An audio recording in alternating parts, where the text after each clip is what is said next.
you for coming to the third TRAID talk in the series to share this space with us, to contest a few new ideas, to discuss. And for those of you that don't already know who we are, we're TRAID. We're a charity that collects, hand sorts and resells second-hand clothes. The funds that we raise from that we use in the UK to educate the UK public and globally to fund projects that are working to change the conditions and practices in the textile industry.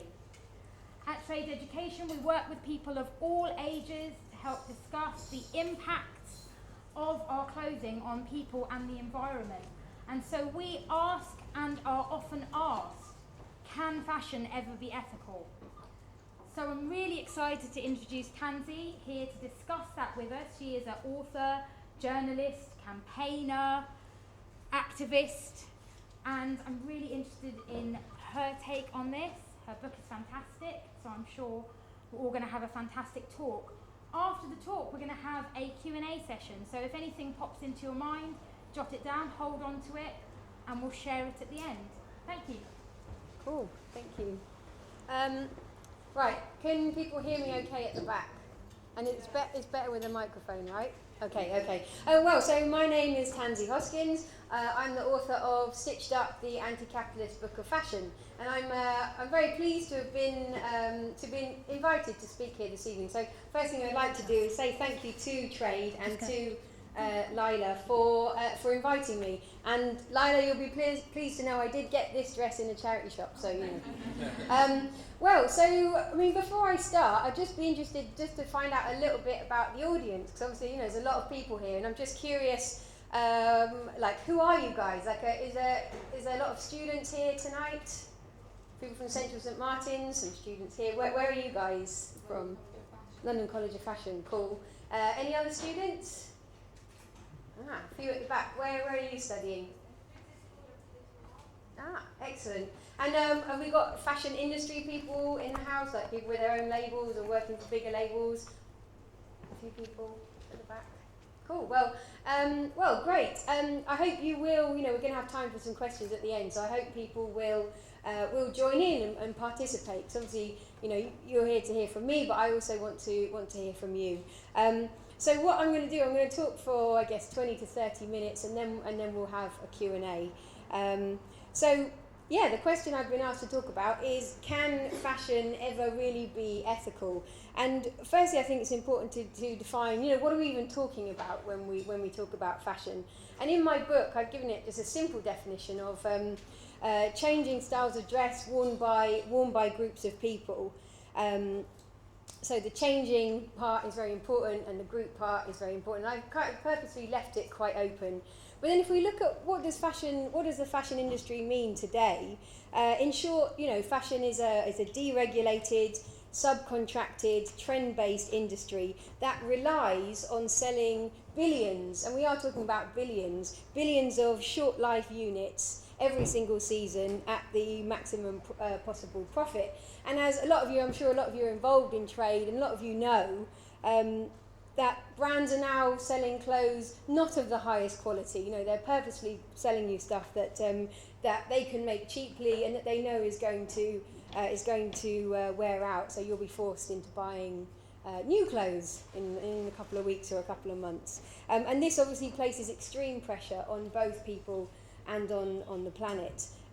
So for me, when we talk about fashion, what we're talking about is a globalized system, a globalized industry, which is having a really serious impact on the world around us. And I think, you know, just quickly, let's do a snapshot of the fashion industry, you know, so we can think about, can it ever really be ethical? And obviously the country that's been currently most in the news with regards to the fashion industry is Bangladesh. And we've recently, you know, had the first anniversary of the collapse of the Rana Plaza factory in Dhaka in Bangladesh. And Bangladesh is the fashion industry over there employs about 4 million garment workers. It's an industry that's 85% staffed by women, so obviously, you know, gender is plays a very big role in the industry.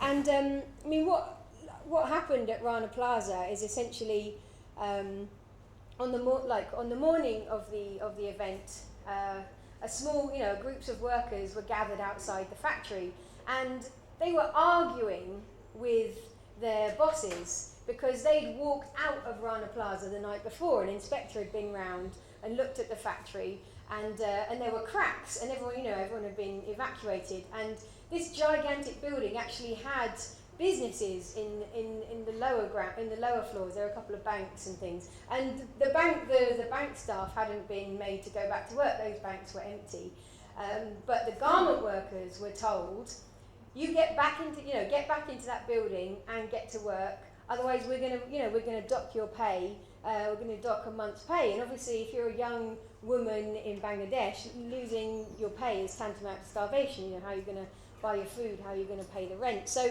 the garment workers were forced to troop into Rana Plaza. It was literally stepping around the cracks on the floor. And then about 40 minutes later, when the generators were switched on the top of the illegally built top floors, the whole building just collapsed in on itself, and 1,138 people were killed and many more trapped in the horror of a living grave. So that's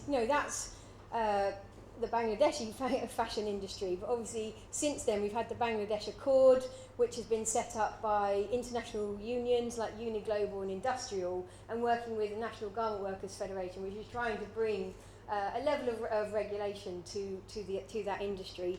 Another country is Cambodia, and I don't know if any of you were involved. Yesterday, there was a big day of action. So there's an attempt in Cambodia to raise the minimum wage from $100 a month up to $177 a month. So there was a large campaign, and I think there were demonstrations outside about 90 factories across Cambodia. And when we go on strike here, or when we go out on demonstrations here, it's one thing, but you go out and do that in Cambodia, you're facing the might of a militarized state. And in January, there were 6 garment workers shot dead just for asking for an increase in the minimum wage. So incredibly inspiring what's happening in Cambodia, and we just have to wait and see whether we can push through a minimum wage. And again, international trade unions are playing a big part there as well. So I would encourage everyone to do what you can to support the workers in Cambodia. And the Industrial on Twitter is a good place to start if you're looking for lead-ins there. Another place is Haiti, and in 2009, actually the Haitian Parliament managed to pass a bill which increased the minimum wage, and it increased the minimum wage from up to 62 cents an hour, which sounds very low. So you might even think that's a reasonable amount to pay people, but there were groups of people who decided this wasn't a reasonable amount, that the Haitian garment workers didn't deserve to be being paid 62 cents an hour. And those were the factory owners who were supplying companies like Levi's and Hanes and Dockers. And these factories, and the manufacturers and the corporations got together, and they put so much pressure, working with the United States government, so much pressure on the Haitian Parliament that the increase to 62 cents an hour was then overturned, and the minimum wage went back to what it was, even less than 62 cents an hour. And you've just got like the most enormous factories now in Haiti. After the earthquake there, you just had these giant industrial complex built. A lot of it was built using US taxpayers' money. There's one called the Caracal Industrial Plant, which cost $424 million to build. So these giant places that are got like shiny new roads inside and all sort of mod cons. And then outside the park, Haiti's been left in a sort of post-war situation, a lot of it. So so you've got Haiti, Cambodia, Bangladesh, but of course there's one country that just dominates the fashion industry. It's a country that in 2009 exported $1.4 billion worth of fashion items, and the next 6 exporters combined, and that would be Turkey, Bangladesh, India, Vietnam and Indonesia. If you put all of those together, they're only producing 50% of what this one country is producing. And that country, of course, is China. Enormous fashion industry happening there.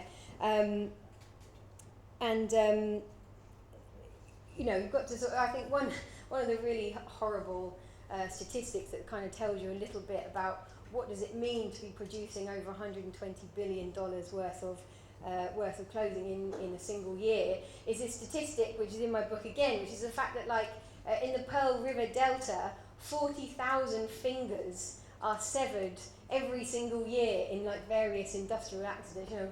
Fill this entire room with severed fingers. So that's the kind of standards that you've got over there. And again, you can't talk about China without talking about the environmental impact of the fashion industry, because in China, the fashion industry is the third worst water polluter out of all of China's industry. So you can imagine the mining and the chemical industries and production of various bits of technology, but no, it's the fashion industry that's up there as the third worst water polluter, and that's essentially because the production of clothing just spoils all the water it takes in. A lot of this is in the dyeing process and the finishing process, and then this is just pumped out. This dyed, polluted water pumped out back into the rivers and the lakes of China, and then if a company does then get an environmental crackdown, it just ups and goes into another state where there's less environmental laws. So it's that's what fashion is doing over there. And again, I think it's also important to think about what fashion is doing to the animal world, and particularly in somewhere like China. And there was that hideous story a couple of months ago about exposing conditions in the Angora rabbit factories, where Angora rabbits are just having the hair ripped out of their, it's strapped down, have the hair ripped out of their bodies to produce, sweaters for H&M and Primark and, and the luxury sector as well. So really, really vile stuff. And weirdly, China has no legislation governing animal rights, except with regards to endangered species. So you can literally do anything, keep an animal in any possible conditions you want, and you're not breaking the law. And of course, and then the tanning factories, the leather, the production of so-called exotic skins, the snakes and crocodiles and stuff, and just all really vile. But I think it's important just to remember. So we've got this snapshot. We've got Cambodia with people being gunned down. We've got Bangladesh with the factories collapsing. We've got environmental catastrophe in China. And is this what the fashion industry wants you to see? Is this what the fashion industry wants you to think about? Is this what Alexandra Shulman and the rest of the Vogue team down at London Fashion Week? Is this what is that the picture they want you to be thinking of when you think, oh, London Fashion Week and fashion? And obviously, no. They want the exact opposite. So you have things like H&M recently won a Most Ethical Company award, which to me was quite like Tony Blair winning, Greatest Philanthropist award or whatever it was he won. He won the other day. Just a level of absurdity that you couldn't really make up. And Primark. Primark on their website, they say, talking about their factories, we make sure. This is all their factories. We make sure it's safe and clean, and that the people working in it are treated well and paid a fair wage. But what people forget, and what Primark have tried very hard to hide, is the fact that they had inspected Rana Plaza not once but twice. Twice, Primark had given Rana Plaza a clean bill of health and said it was a safe, nice, decent place for people to work. And this is a company that's been found paying workers 26 pence an hour. So, this level of greenwash, again, that you couldn't really make up. And I think it's important to remember that it's not just the high street companies that are doing this kind of thing. There's a lot of focus is always put on the lower scale of the fashion industry, but up at the top it's all the same. And companies like Gucci, Louis Vuitton, companies without any kind of ethical framework or anything governing environmental policies. They talk they'll talk about sort of philanthropic projects that they're engaged in, but nothing more than that. So with that rather depressing snapshot, it's kind of is the fashion industry likely to become ethical anytime soon? Are we likely to wake up tomorrow and realise that the giant corporations have magically decided they want to make the world a better place? And the short answer is no. And is most of what we're hearing from corporations greenwash? The short answer is yes. So now I'd like to sort of look at why is it that fashion is so bad. And the first reason is because fashion is part of capitalism. Fashion is an industry operating within a capitalist framework.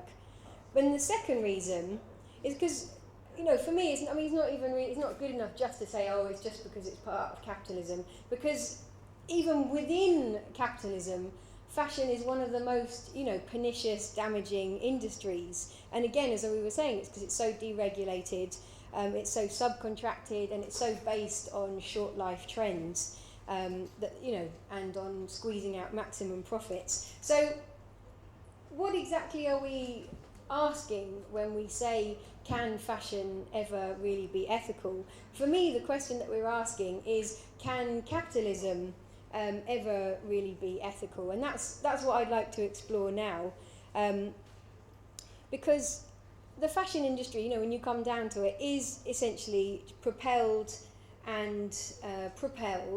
by capitalist imperatives. And the first one of these is profit.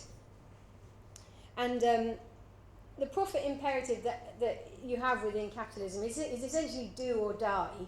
It's the reason any single company exists, and the purpose of any company is to be beating the competition and to be pleasing the shareholders. So something like Topshop has to be making more money or trying to make more money than H&M. H&M has to be trying to make more money than Primark, and Primark has to be competing with Tesco's and so on.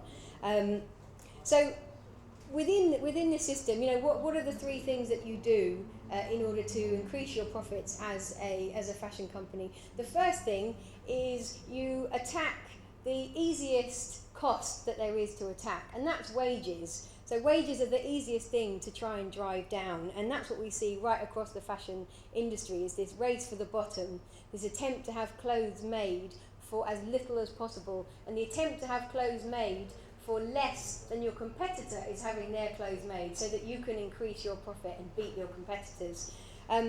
The second way of increasing your profits is by literally treating the environment like it is a free resource, treating water like it's free, treating the rainforest like it's free, treating the Angora rabbits like they're just like they're a free resource with which you can do anything you like. And it's my opinion that we're coming to the point where this short-termist model will just not be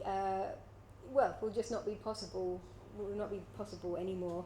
And then the third way that you make sure your profits remain high is to refuse to pay any compensation when you do end up killing people by driving down the costs of either labour production or just from obscene levels of pollution, and refuse to spend any time improving the health and safety standards of your supply chain. So these are the three definitive ways of which fashion companies make their profits. The second impact that capitalism has on fashion is the idea of inequality, because capitalism is a system that requires inequality, and once you have this inequality, you then have things like racism and sexism and homophobia that are then there to enshrine that inequality. But it's essentially, for me, it's capitalism that makes the inequality be there in the first place. And if you look at the fashion industry, I went on holiday to Nice a couple of weeks ago, and I don't know if any of you have been to Nice, but what you can do in Nice is get on a little bus, pay a couple of euros, drive around along the coast, and you'll end up in Monaco. And so I went there, went to have a little look around, and I went down to Monaco Harbour, which is like jam-packed with these super yachts. And there was this one yacht, like massive thing, and its name was C'est la Vie. And I just thought, what a name! Like, how easy is that for like a billionaire to be calling his yacht C'est la Vie? Like, that's life. But there was one particular yacht that I was looking for, and it's one of the biggest yachts in Monaco Harbour, so it's not difficult to spot. And it's a yacht called the Lionheart. And it cost £32 million, this yacht. And this is a yacht that belongs to none other than Philip Green, who is the owner of Topshop and Arcadia in this country. But there's a very good reason why Philip Green's yacht is in Monaco in the first place, because Philip Green, along with his wife Tina Green, has a fortune of more than £5 billion. And the reason that yacht is in Monaco is because Tina Green is registered as a resident of Monaco, which allows the Greens to pay not a single penny of tax on their £5 billion fortune. So for me, that's and if you contrast this to where the money came from, where did that £5 billion come from? It came from, the blood, the sweat, and the tears of workers in places like Bangladesh. So this is the inequality in the fashion industry that we see all around us. And this inequality also is quite interesting because it's what propels the fashion industry. And there's a nice little quote from the 17th century, which is about the propulsion of inequality in the industry. And it says, "Nothing makes noble persons despise the gilded costume so much as to see it on the bodies of the lowliest men in the world." So a lot of the fashion industry, a lot of fashion is just about differentiating yourself from everybody else, differentiating yourself from the poor, and constantly trying to escape once fashion kind of trickles down. And a really classic example of this was Burberry, because Burberry greedy, such a greedy company, but they basically sold off licenses, hundreds of licenses for their the classic Burberry check print, and they so anything you were seeing with Burberry, so the caps, the scarves, none of it was made by them. It was all just licensed stuff. And it got to the point where there were disposable dog nappies being made in Burberry print. This is how greedy they got. And so obviously, the brand had gone haywire. And all the rich people were like, oh my God, all the poor people are wearing Burberry. We can't possibly wear Burberry. So the brand went into free fall. And so, Burberry, when they had to claw back the company, it was a case of taking the check off of everything except having it inside and stuff, so that they could start making it an exclusive brand. And obviously brought back all the licenses. So it's interesting to look at how inequality also propels the industry as well as being a central part of it. And then fashion under capitalism, like what does it do to us? As the consumers. And I think it's also interesting to look at the alienation that people suffer under capitalism, the creation of false needs. Who is it that actually needs these clothes? These high streets full of clothes. Who is it that needs up to 52 seasons every single year? Which is what H&M does. Who needs this stimulation of demand that keeps happening? And who is actually benefiting from the pushing of all these poor quality goods, and then the dumping of these poor quality goods. So alienation and the loss of control of our own labour, and the loss of our connection between the community, our own bodies, and nature. And if you're interested in that kind of thing, I talk about it a lot more in my book. And there's an American academic called Juliet Shaw.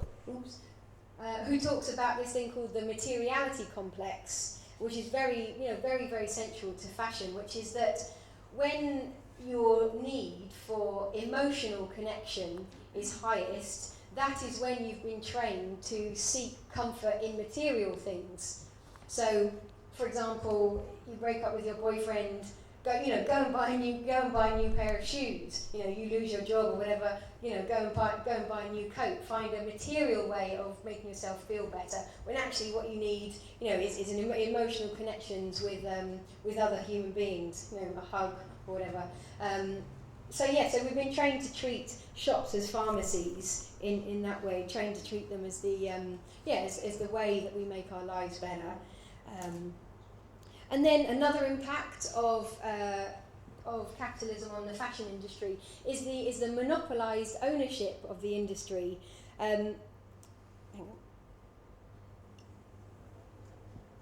It's interesting to note that sales of luxury goods, global sales of luxury goods, stands at $150 billion every single year. And of this 150 billion, 60% of that goes to just 35 companies. So you can think about, the impact of monopolies on, like the steel production or telecommunications, and it's serious. But what does it mean when it's our creative life and our identities that are being owned by these, an ever shrinking number of corporations?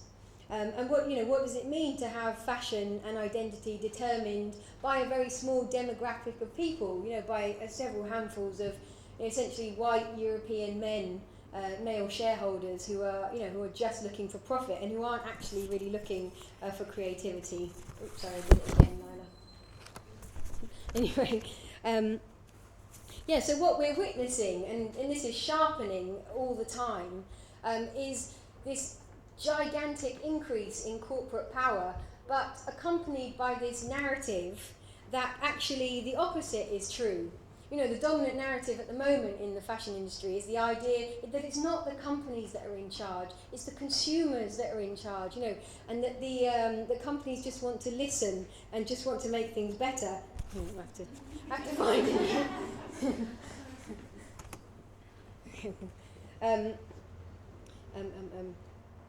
So it's the idea, that these gigantic multi-billion corporations can be tamed and somehow made ethical. And for me, this is just a sort of rhetoric of democracy hiding the actual exploitation that's taking place in the fashion industry, and the idea that capitalism can be tamed or these gigantic corporations can be tamed just obscures the reality of the kind of industry that we're dealing with.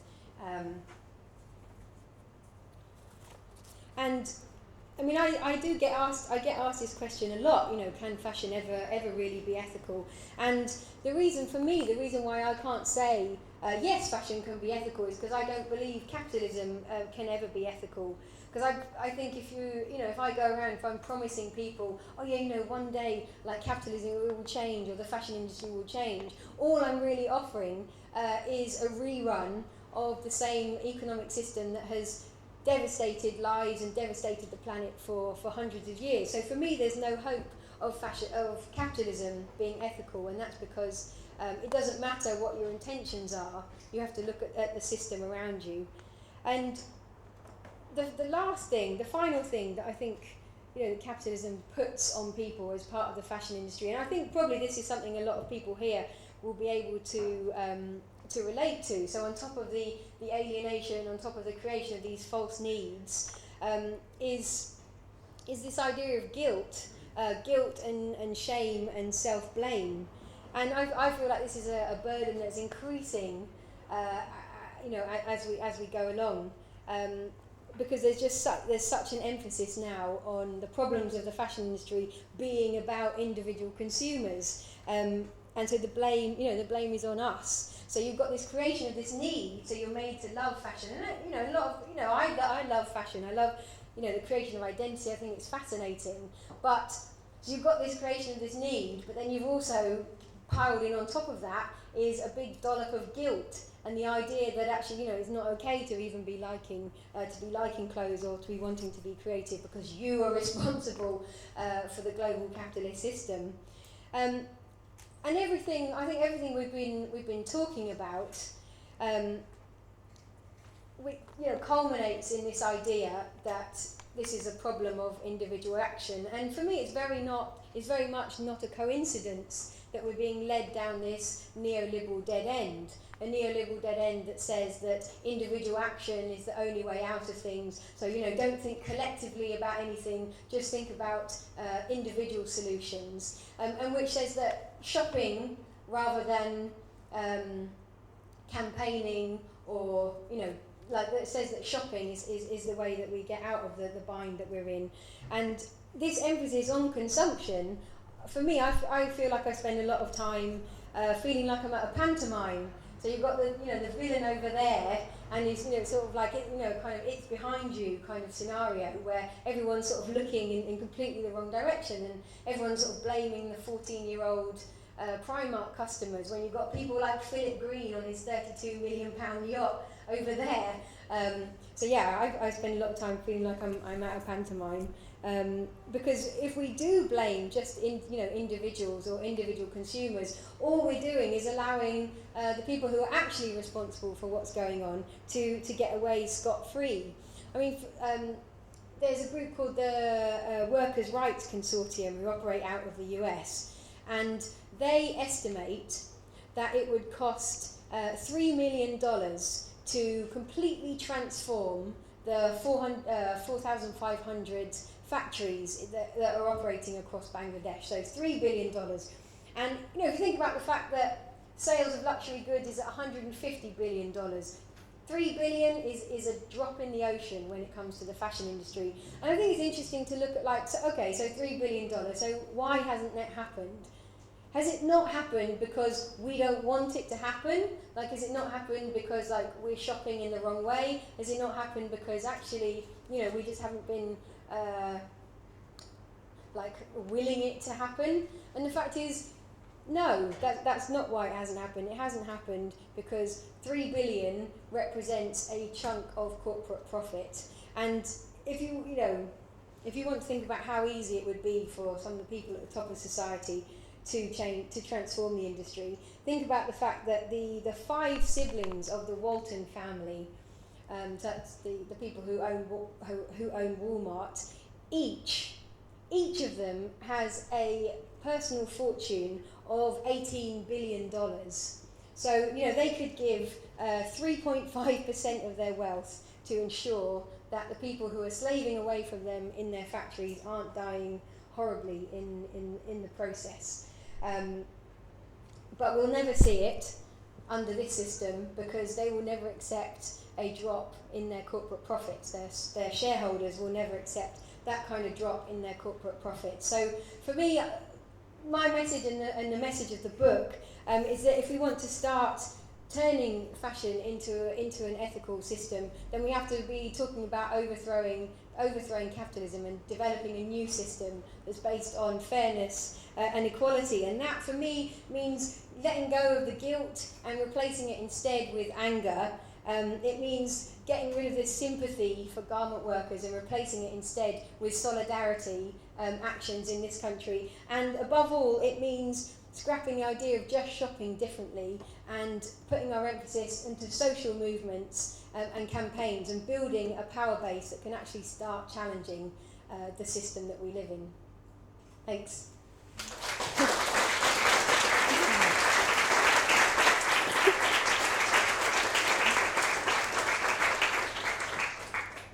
We'll do one at a time first, and then we'll maybe pick up more if we need to. Yes.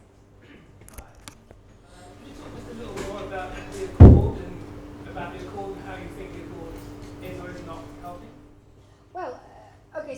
So the Bangladesh Accord is a binding piece of a binding agreement that was set up after Rana Plaza, and the idea is that it puts in place a framework whereby factories in Bangladesh will be inspected and will have to reach a minimum standard, and if they don't reach that minimum standard, they'll be shut down until they do, but that workers will be paid until refurbishments have been made. And I mean, for me, I think it's groundbreaking. We've never seen anything like this in the industry before. It's the first time that there's been a legally binding agreement with big companies like H&M. It's by far the biggest agreement of its sort.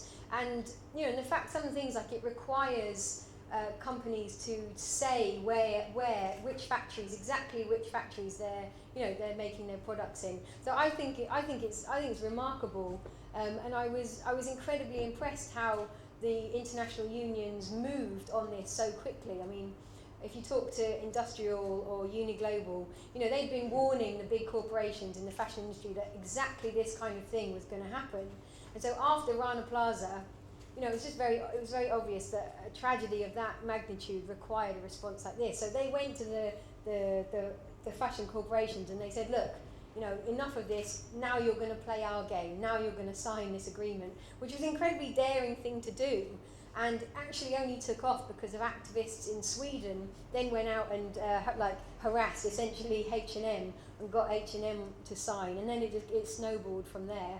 And there was a lot of work done by British trade unions. You know, the shop workers union, USDOR, did a lot of work to get companies like Marks and Spencer's and British companies to sign up, because there's a very strong sense between the shop workers in this country that they are in solidarity with the Bangladeshi workers. You know, not only because those clothes are, you know, start in Bangladesh and then come over and are sold by these people, but also just that sense that, you know, we're all on the same page here. Like, you know, I hate my boss, you know, I'm trying to like just pay, you know, earn my wage and put my kids through education and all the rest of it.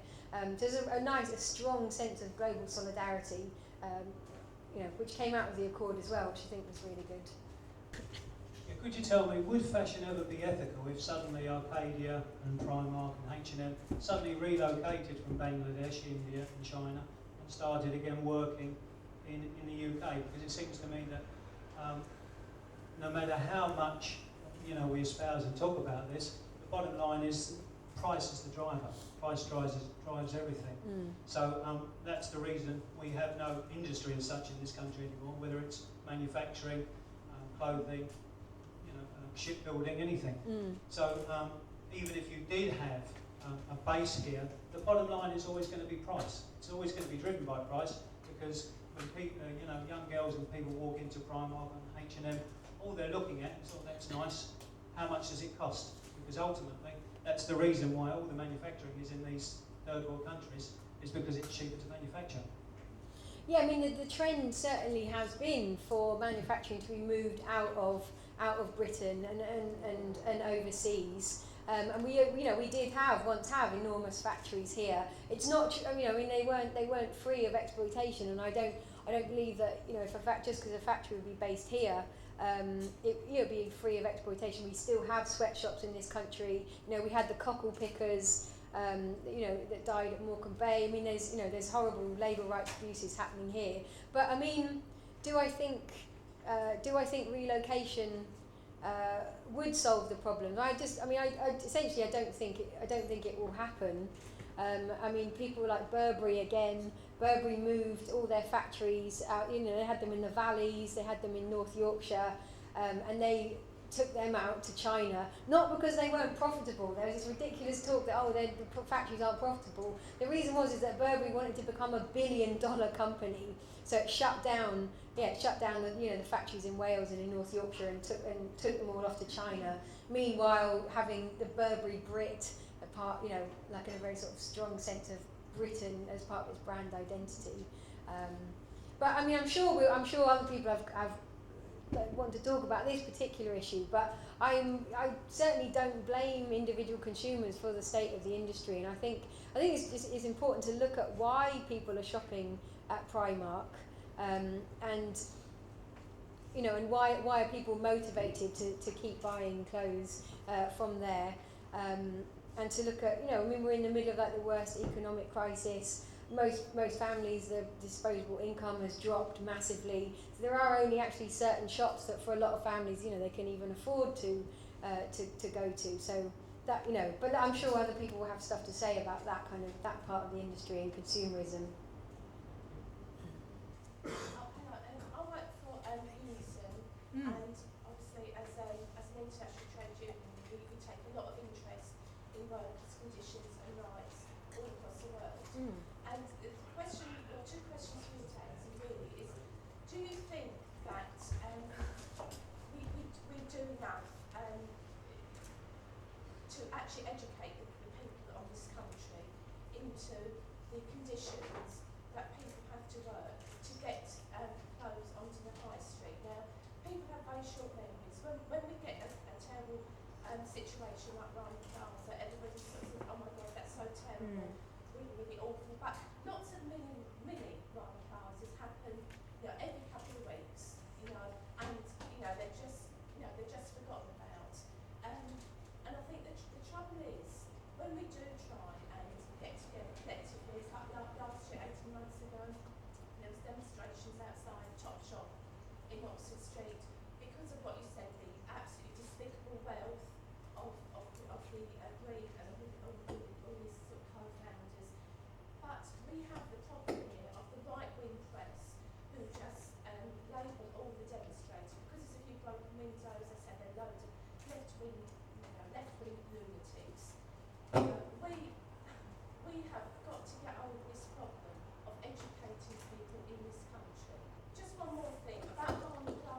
Okay, the Matalan, a year after, you know, the 1,000 people that died, the Matalan had not made one single penny contribution to the fund. And their reason was, because they actually donate, they actually give money to charity in that country. What those people in Bangladesh wanted wasn't actually, they don't want charity. They're poor people. They work for their living. What they wanted was compensation for the way they've been treated. So we need to sort of like, really get over ourselves and, get a little bit realistic. Okay, thank you.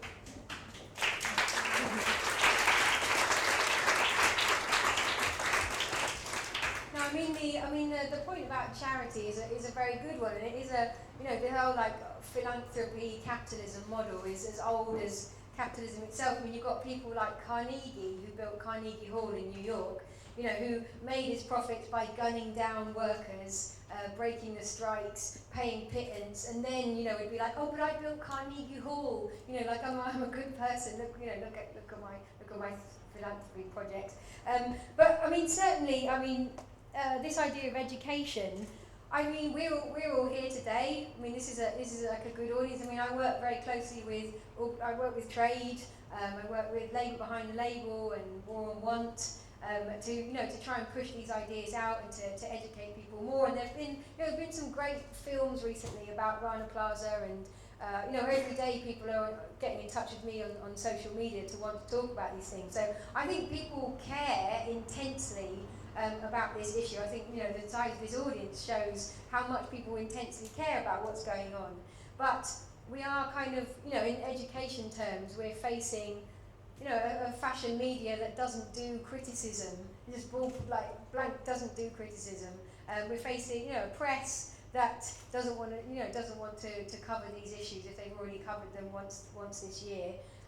And the attitude of the British government also doesn't help. I mean, after Rana Plaza, the British government decided to have like a sort of forum on how we're going to deal with Rana Plaza, and they brought in all the brands. They didn't invite a single trade union. They didn't invite USDOR or Unison or any of the global unions to this meeting. So the contempt that is shown for workers in places like Bangladesh and Cambodia, the exact same thing is happening here.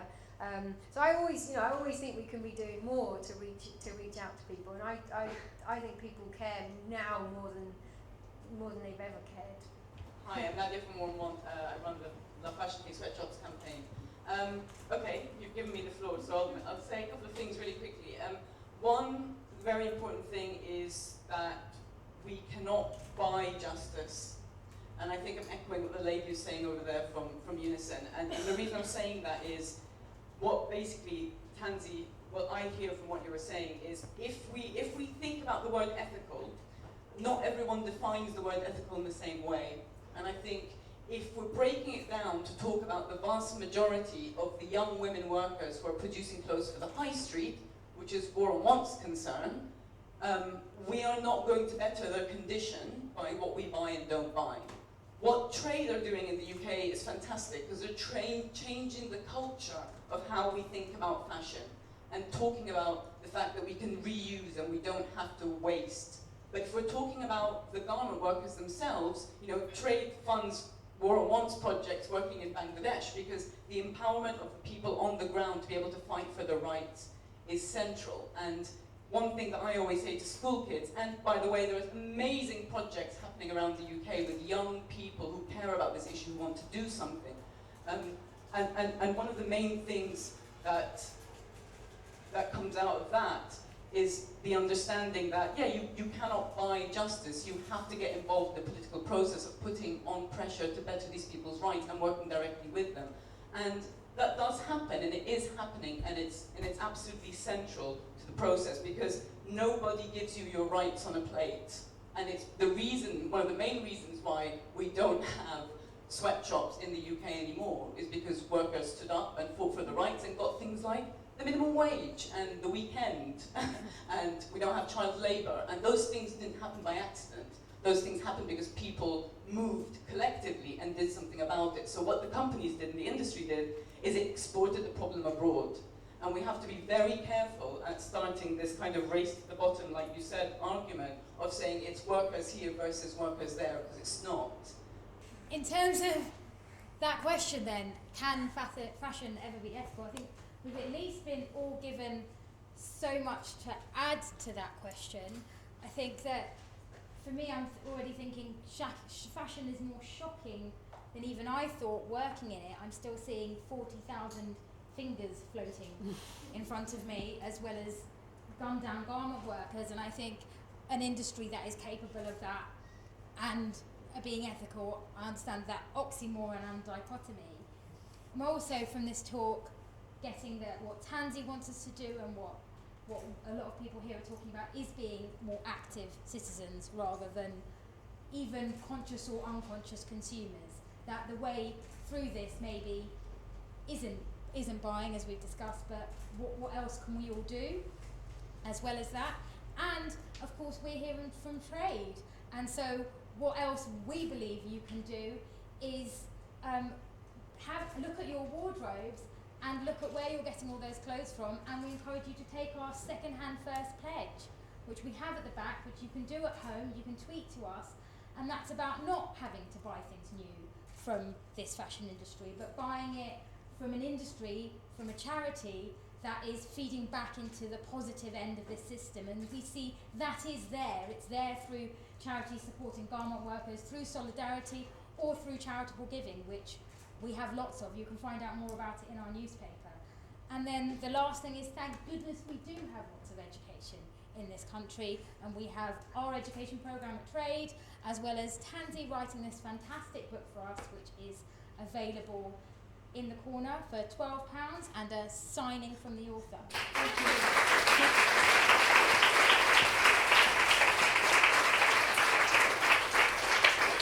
Thank you.